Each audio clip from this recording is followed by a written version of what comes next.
فوج مخالف مہم بالکل برداشت نہیں کی جائے گی۔ پی ٹی آئی قیادت کو واضح پیغام دے دیا گیا۔ پاکستان تحریک انصاف کی قیادت کو واضح الفاظ میں بتا دیا گیا ہے کہ عمران خان یا پارٹی کے سوشل میڈیا کی طرف سے پاک فوج اور اس کی اعلیٰ قیادت کے خلاف کسی بھی طرح کی توہین امیز مہم یا تضحیک برداشت نہیں کی جائے گی۔ ایک پارٹی ذرائع نے بتایا کہ ہمیں یہ پیغام دیا گیا ہے کہ معاملہ اب بس بہت ہو چکا ہے، کی حد تک پہنچ چکا ہے، اور پی ٹی آئی کی قیادت اس پیغام کی سنگینی خوب سمجھتی ہے۔ ذرائع کے مطابق یہ بھی واضح کیا گیا ہے کہ اگرچہ فوجی قیادت پر تنقید کا سلسلہ گزشتہ 3 برس سے جاری ہے، لیکن اب ادارے یا اس کے اعلیٰ قیادت پر تنقید کی کوئی گنجائش نہیں۔ بتایا جاتا ہے کہ اس بار لہجے میں نمایاں حد تک سختی آئی ہے۔ عظمیٰ خانم کی جیل میں قید اپنے بھائی عمران خان سے ہوئی حالیہ ملاقات بھی کشیدگی کا سبب بنی ہے۔ جن لوگوں نے یہ ملاقات کرائی تھی ان میں چند وفاقی وزراء اور ایک اہم پارلیمانی شخصیت شامل ہیں۔ ملاقات کے بعد عمران خان کی بہن کی جانب سے دیے گئے بیانات کی وجہ سے یہ لوگ بھی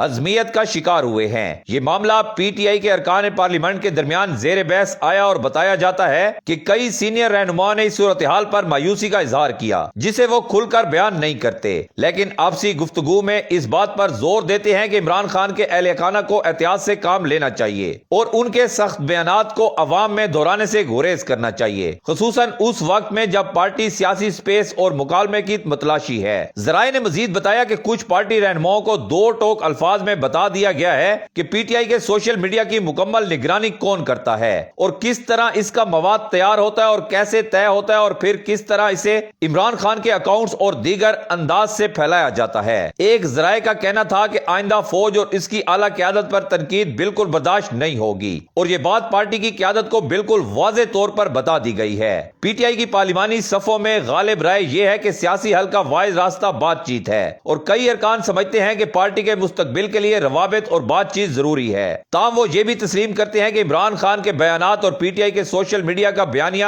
کسی بھی پیش رفت کی راہ میں بڑی رکاوٹ ہے۔ ایک ذرائع کا کہنا تھا کہ جس طرح 9 مئی کے بعد کوئی نرمی روا نہیں رکھی گئی تھی، اسی طرح اب فوج کے خلاف تنقید اور بیان بازی کے معاملے میں بھی نرمی بالکل نہیں برتی جائے گی۔